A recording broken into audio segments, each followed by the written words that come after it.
Hello friends, welcome to score point. अपन discuss कर रहे थे चैप्टर नंबर 23 के बारे में, जिसकी एक्सरसाइज 23A अपन डिस्कस कर रहे थे। क्वेश्चन नंबर 16 तक डिस्कस कर लिया था। इस वीडियो में डिस्कस करते हैं क्वेश्चन नंबर 17 के बारे में। तो देखिए क्वेश्चन नंबर 17 में आपको गिवन कंडीशन क्या है, सबसे पहले तो वो देखते हैं कि find the direction cosine of the line which is perpendicular to line with direction cosine proportional to. ये देखो समझना कि आपको एक लाइन के डायरेक्शन कोसाइन फाइंड आउट करने हैं, ठीक है ना। तो लेट करके मान लेता हूं कि डायरेक्शन कोसाइंस ऑफ लाइन जिसके फाइंड आउट करने ना उसको मैं L1 मान रहा हूं। इसके मान लीजिए आप डायरेक्शन कोसाइन, कोसाइन की बात है ना, तो L1 ये L कैपिटल मान लो, ठीक है ना। L1 coma M1 coma N1, ठीक है।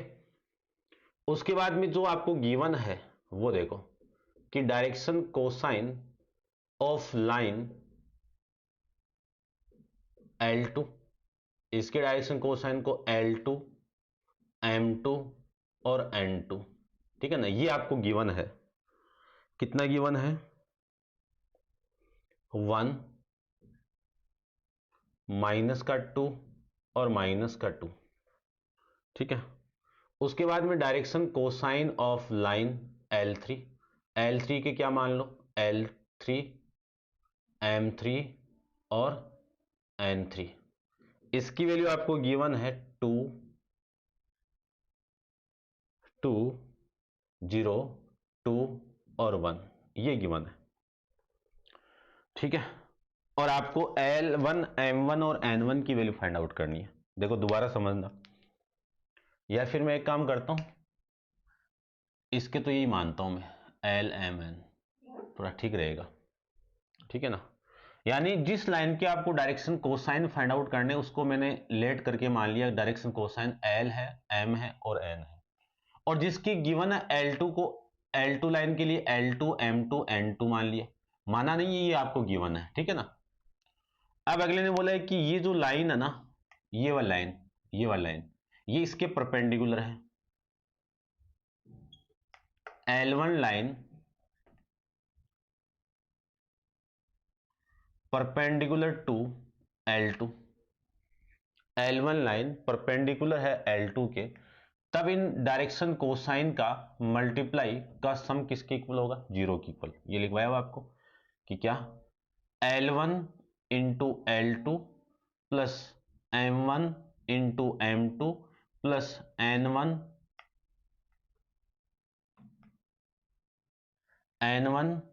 N2 equal to 0। Direction ratios होते हैं तो A1 into A2, B1 into B2 plus C1 into C2 हो जाता है, ठीक है ना। चलिए नेक्स्ट क्वेश्चन के अंदर वही फॉर्मेट दिया हुआ आपको। तो L1 की वैल्यू कितनी है? L, और L2 की वैल्यू कितनी है? 1, प्लस M1 की वैल्यू कितनी है? M, और इसकी वैल्यू माइनस का 2, प्लस N की वैल्यू N1 की वैल्यू N, और इसकी वैल्यू माइनस का 2 इक्वल टू 0। यहां से वैल्यू आ जाएगी आपकी L minus minus 2M minus 2N equal to 0। ये आपकी इक्वेशन नंबर फर्स्ट। अब L1 किसके परपेंडिकुलर है? L2 के परपेंडिकुलर है। तब परपेंडिकुलर है तो इस पूरे का मल्टीप्लाई इसके साथ में कितना आया कि L1, L का मल्टीप्लाई 0 के साथ में, M का मल्टीप्लाई 2 के साथ में, N का मल्टीप्लाई 1 के साथ में इक्वल टू 0। तो वैल्यू आ गई 0 into L plus 2 into M plus N equal to 0, ठीक है ना। यहां पे 1 है और यहां पे भी 1 है। ये आपकी इक्वेशन नंबर सेकंड। अब इक्वेशन नंबर फर्स्ट और सेकंड को आपको सोल्व करना है। कैसे करेंगे? अपन एक क्रॉस मल्टीप्लिकेशन मेथड पढ़ के आते हैं, उसी मेथड का मैं यूज कर रहा हूं यहां पे। देखना वैसे दिख जाएगा आपको यहां से भी कि मुझे L की वैल्यू निकालनी है। L की वैल्यू इस एल के नीचे क्या लिखना है, इसको तो बंद कर लो एक बार। एम के कोफिशिएंट क्या है, 1 और 2, ये 1 और ये 2। फिर एन के कोफिशिएंट, एक मिनट ये ना लाइन तो -2 -2, और एन के कोफिशिएंट कितने हैं, -2 और ये 1, इक्वल टू एम की वैल्यू फाइंड आउट करने के लिए ये एम वाली और ये वाली ये छुपाओ। L1 की, एल के कोफिशिएंट कितने हैं, सॉरी 1 और ये 0, और एन के कोफिशिएंट कितने हैं, -2 और ये आ जाएगा आपका 1, इक्वल टू एन को फाइंड आउट करने के लिए क्या करें, इस एन को और ये एन रख लो, और जो एल के कोफिशिएंट है वो कितने हैं, 1 और 0, एम के कोफिशिएंट -2 और 2।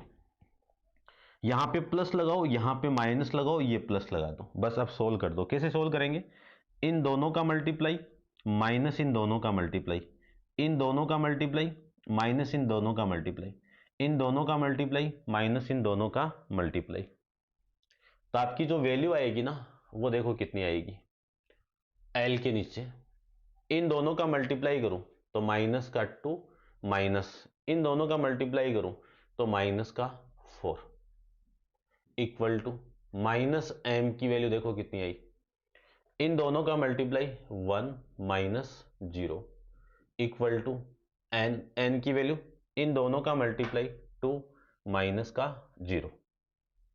तो यहां से वैल्यू आ जाएगी एल अपॉन में -2 प्लस का 4, इक्वल टू एम अपॉन में 1 इक्वल टू एन अपॉन में 2। तो यहां से वैल्यू आ जाएगी एल अपॉन में 2 इक्वल टू एम अपॉन में, ये माइनस नीचे शिफ्ट कर दो, बात एक ही है, और ये एन अपॉन में 2। यानी जो एल, एम और एन की जो वैल्यू आएगी ना वो क्या आ गई, जो जो नीचे दी हुई आपको 2 -1 और 2, ये आ जाएंगे direction cosine of line L1। ठीक है, समझ गए होंगे। इसका जो नेक्स्ट है ना वो भी सेम ही है, तो वो और करता हूं मैं, आपको बढ़िया से समझ में आ जाएगी, कोई दिक्कत नहीं। वहां पे डायरेक्शन रेशियोज गिवन है आपको, ठीक है ना, तो एबीसी के फॉर्म में मानूंगा मैं। क्वेश्चन नंबर 18 क्या गिवन आपको कि find the directional ratios of line, तो सेम ही लिखना आपको, let direction ratios of line L1 क्या मान लो, ए बी सी, इन्हीं को फाइंड आउट करना है। उसके बाद में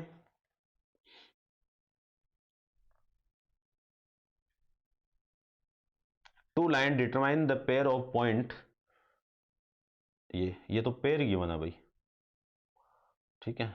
तो पहला पेयर है टू लाइंस के पेयर, तो मैं L2 लाइन है ना उसका पेयर क्या दिया हो आपको, देखो 2 3 -4, एक तो ये एंड -3 3 और माइनस का 2, ठीक है ना। उसके बाद में जो L3 लाइन आपको गिवन है उसके पेयर क्या गिवन आपको, -1 4 2 3 5 1, चेक करता हूं मैं एक बार, 2 3 -4 -3 3 -2 -1 4 2 3 5 1, ये गिवन है।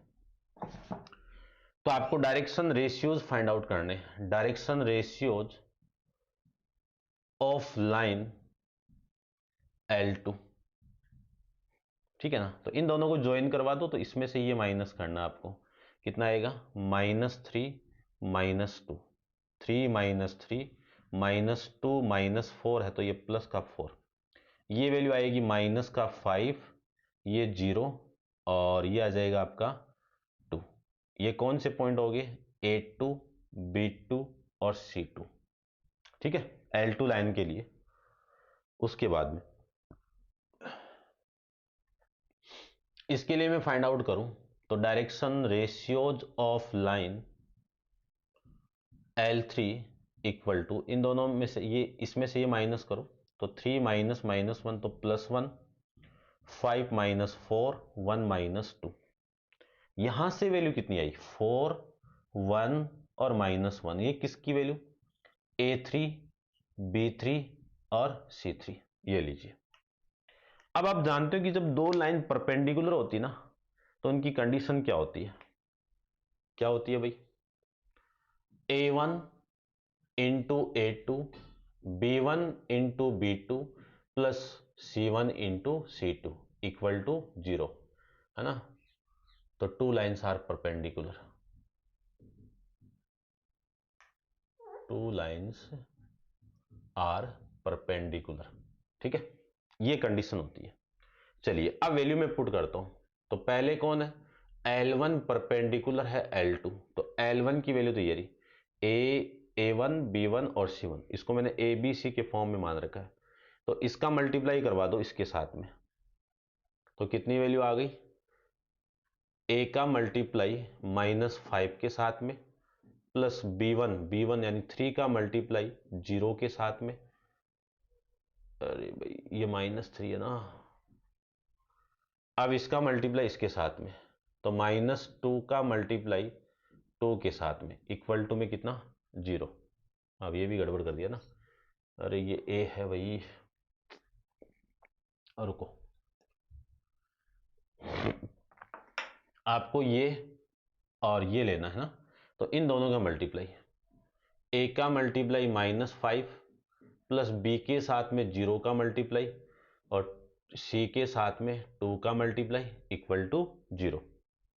तो ये माइनस का 5A plus 0B plus 2C equal to 0, ये आपकी इक्वेशन नंबर फर्स्ट। उसके बाद में L1 परपेंडिकुलर है L3 के। अब इसका पेयर इसके साथ में करना है, तो A का मल्टीप्लाई 4 के साथ में, B का मल्टीप्लाई 1 के साथ में और C के साथ में -1 इक्वल टू 0। तो ये वैल्यू आ गई 4A plus B minus C equal to 0। ये आपकी इक्वेशन नंबर सेकंड। अब इक्वेशन नंबर फर्स्ट और सेकंड को आप सोल्व करते हैं। सोल्व कर लीजिए, मैं कर देता हूं। देखो, एक के नीचे क्या रखना है? इस कोफिशिएंट को, यानी ए वाले को बंद कर लो। बंद करेंगे तो बी के कोफिशिएंट 0 है और इसका कोफिशिएंट कितना है? 1।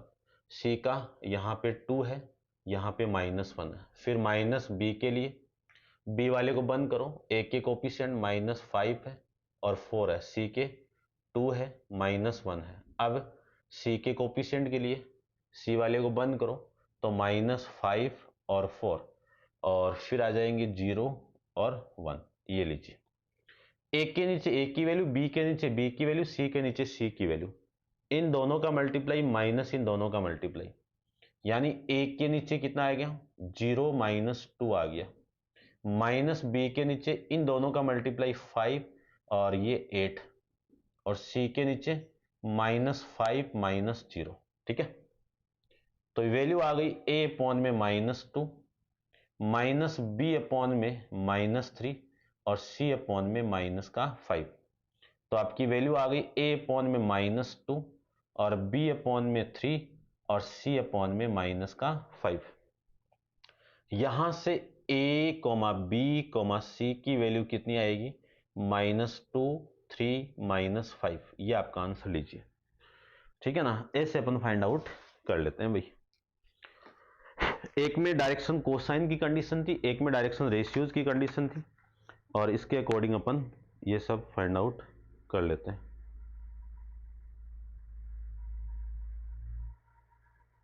लेकिन इसका आंसर नहीं आ रहा है, तो एक काम करो, इसका आंसर एक ही कंडीशन में आएगा यदि क्वेश्चन के अंदर ये,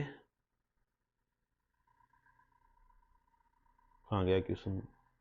डायरेक्शन कोसाइन की जगह आप रेशियो कर लो। क्वेश्चन के अंदर डायरेक्शन कोसाइन की जगह आप रेशियो कर लो, तो ये रेशियो कर लो भाई, आर कोसाइन नहीं है, ये रेशियो है। ठीक है ना, तो मैंने डायरेक्शन कोसाइन रेशियोज की वैल्यू निकाल दी है। ये किसकी वैल्यू आई है? डायरेक्शन रेशियोज की वैल्यू। आपको कोसाइन निकालना है तो इन सब का रूट, तो इन सब का रूट कितना? यही तो होता है L का स्क्वायर m का स्क्वायर और n का स्क्वायर, ठीक है ना। अब देखो मैं ABC के फॉर्म में पुट करूंगा तो बहुत ज़्यादा टाइम लग जाएगा। ये ABC के फॉर्म में मानो तो ऐसे मान लो, तो ये A2 A1 की वैल्यू आ जाएगी, ठीक है ना। ये किसकी वैल्यू आएगी,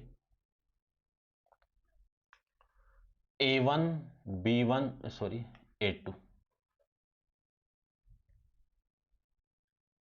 और C2, A3 B3 और C3। यहां से भी वो वाली कंडीशन लिख देना, ठीक है ना। तो ये वैल्यू A की वैल्यू, A की वैल्यू, B की वैल्यू और C की वैल्यू, A की वैल्यू, B की वैल्यू और C की वैल्यू। यहां से A आ जाएगा और यहां से B आ जाएगा और यहां से C आ जाएगा, ठीक है ना। अब आप आगे वाला काम कर लेना। यानी ये फाइनल जो वैल्यू आएगी ना वो किसकी है, ABC की है। तो यहां से स्क्वायर कर दूंगा मैं, A का स्क्वायर, B का स्क्वायर, C का स्क्वायर कर देना आप, इसकी वैल्यू 3 आ जाएगी, ठीक है ना। तो L की वैल्यू कितनी आ गई, 2/3, M की वैल्यू कितनी आ गई, -1/3 और N की वैल्यू कितनी आ जाएगी, 2/3। यही तो करेंगे, A/√A² plus B² plus C² की वैल्यू, ठीक है। ये आपका आंसर था इसका। तो 17 को ध्यान से देखना, आपकी बुक के अंदर डायरेक्शन कोसाइन लिखा हुआ, उसको डायरेक्शन रेशियोज आप कर दोगे ना तब आपका ये आंसर आएगा। और जब डायरेक्शन कोसाइन के अकॉर्डिंग करो तो आप आंसर को ये चेंज कर लो, ठीक है ना। बात एक ही है, ठीक है। ये था आपका क्वेश्चन नंबर 18 और 17 के बारे में। 19 को डिस्कस करते हैं, तो आप वीडियो को पॉज करके इसको नोट डाउन कर लीजिए।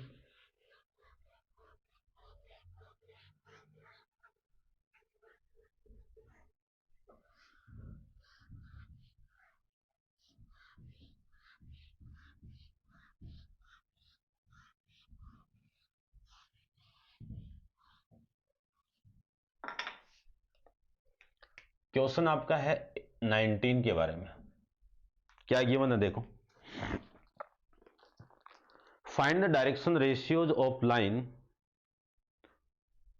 अच्छा ये नहीं हुई, for what value of x the line through the point, point given है आपको 4 1 2 एंड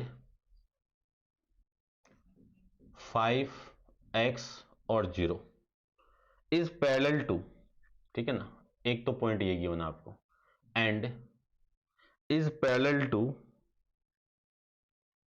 2 1 1 2 1 1 कॉमा 3 3 -1, ठीक है। ये गिवन है। तो देखो इसको तो मैं A मान लेता हूं, इसको मैं B मान लेता हूं, ये C और ये D। तो सबसे पहले इन दोनों को आप ज्वाइन करोगे तो एक लाइन मिलेगी AB, उसके मैं डायरेक्शन रेशियोज फाइंड आउट कर रहा हूं। तो direction ratios of line AB कैसे करेंगे, इसमें से इसको माइनस करो, तो 5 -4 x -1 0 -2 कितनी वैल्यू आ गई, 1 x -1 -2। ये किसकी वैल्यू, A1 की वैल्यू, ये B1 की वैल्यू, ये C1 की वैल्यू, ठीक है। उसके बाद में direction ratios of line CD, तो इन दोनों D में से ये माइनस कर दो, CD लाइन आ जाएगी। तो 3 -2 3 -1 -1 तो ये वैल्यू आ गई 1 2 -2 किसकी वैल्यू, A2 B2 और C2, ठीक है। ये आपकी वैल्यू यहां से आ जाएगी। अब क्वेश्चन में क्या बोला हुआ है कि ये जो लाइन है ना, कौन सी, AB, वो पैरेलल है किसके, CD के। जब ये लाइन AB इसके पैरेलल हो तो एक कंडीशन होती है कि A1 अपॉन में A2, B1 अपॉन में B2 और C1 अपॉन में C2, ये होगी। और आपको x की वैल्यू फाइंड आउट करनी है, तो A1 B1 की वैल्यू पुट करो, A2 B2 C2 की वैल्यू पुट करो और x की वैल्यू फाइंड आउट कर लो। तो देखो यहां से a1 की वैल्यू 1 और इसकी वैल्यू भी 1 इक्वल टू b1 की वैल्यू x माइनस 1 और b2 की वैल्यू 2 इक्वल टू -2 अपॉन में -2। तो इन दोनों टू पेयर से ले लो, यानी ये दो ले लो, तो दो से जो कंडीशन आएगी वो 1 equal to x minus 1 upon में 2, क्रॉस मल्टीप्लाई कर दीजिए तो 2 इक्वल टू x माइनस 1। तो x की वैल्यू कितनी आ गई, यहां से x की वैल्यू 3 आ जाएगी। ठीक है, ऐसे अपन इस क्वेश्चन को कर सकते हैं। नेक्स्ट की बात करता हूं मैं, क्वेश्चन नंबर 20 करूं तो क्वेश्चन नंबर 20 में सेम ही क्वेश्चन है आपको, और ये जो लाइन ए बी और सी डी आपको गिवन है, ये दोनों की दोनों आपकी क्या है, पैरेलल है, सॉरी परपेंडिकुलर है। तो A B is the perpendicular to C D, तब उस कंडीशन में क्या लिख सकता हूं मैं, a1 into A two plus b1 into B two plus c1 into C two equal to 0। अब a1 b1 और c1 की वैल्यू और a2 b2 और c2 की वैल्यू आप पुट कर दो, तो 1 इंटू में 1 plus x minus 1 into 2 plus c1 की वैल्यू है -2 इंटू -2 इक्वल टू 0। तो ये 1 प्लस में 2x माइनस 2 प्लस में 4 इक्वल टू 0।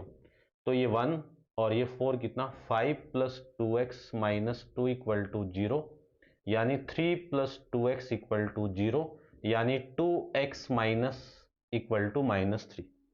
तो x की कितनी वैल्यू आ गई, x की वैल्यू आ जाएगी -3/2। ये आपका क्वेश्चन नंबर 20 कंप्लीट है। ठीक है भाई, अब आप वीडियो को पॉज करके इसको कंप्लीट नोट डाउन कर लीजिए, और नेक्स्ट क्वेश्चन नंबर 21 को अपन नेक्स्ट वीडियो में डिस्कस करेंगे। आज के लिए इतना ही, थैंक यू सो मच।